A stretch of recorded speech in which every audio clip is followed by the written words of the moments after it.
Hamas ने Trump के Gaza piece plan को लेकर सकारात्मक रुख दिखाया और लगभग सभी बड़ी शर्तों को मानने के लिए हामी भरी। हालांकि दोनों शर्तों को लेकर पेच फंसा हुआ है।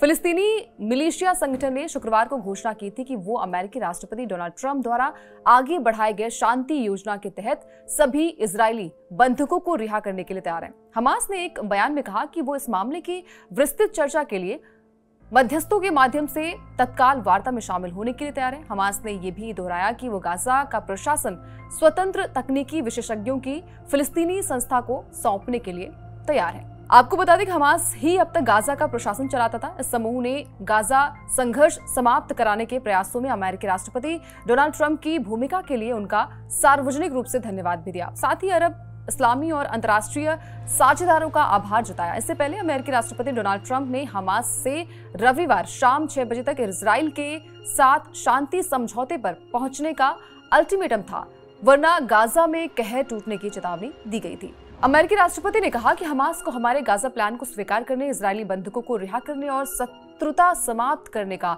एक आखिरी मौका दिया जा रहा है। अगर वो इस पर सहमति नहीं जताता तो इसका अंजाम बहुत बुरा होगा। उन्होंने कहा था कि गाजा में किसी न किसी तहत शांति जरूर स्थापित होगी। अमेरिकी राष्ट्रपति डोनाल्ड ट्रंप 2 वर्ष से चले आ रहे गाजा युद्ध को समाप्त करने के लिए इजराइल और हमास दोनों को शांति समझौते पर सहमत करने के लिए प्रयासरत है। ट्रंप के 20 सूत्री गाजा प्लान में क्या क्या है, उसको लेकर उन्होंने एक 20 सूत्री प्रस्ताव का खाका भी तैयार किया। ट्रंप के गाजा पीस प्लान के अनुसार हमास और इजराइल के बीच शांति समझौते के 72 घंटों भीतर हमास को सभी जीवित और मृत इजरायली बंधकों को रिहा करना होगा। बदले में इजराइल सैकड़ों फिलिस्तीनी कैदियों को अपनी जेलों से रिहा करेगा। इस प्लान के मुताबिक गाजा पर हमास का नियंत्रण खत्म होगा और अंतर्राष्ट्रीय निगरानी में एक स्वतंत्र सरकार यहाँ का प्रशासन चलाएगी। हमास की ओर से इस पीस प्लान पर सहमति जताने के तुरंत बाद गाजा में पूर्ण सहायता भेजी जाएगी। ट्रंप ने चेतावनी दी थी कि अगर हमास गाजा प्लान को अस्वीकार करता है तो उसे पूरी तरीके से खत्म करने का काम पूरा करने के लिए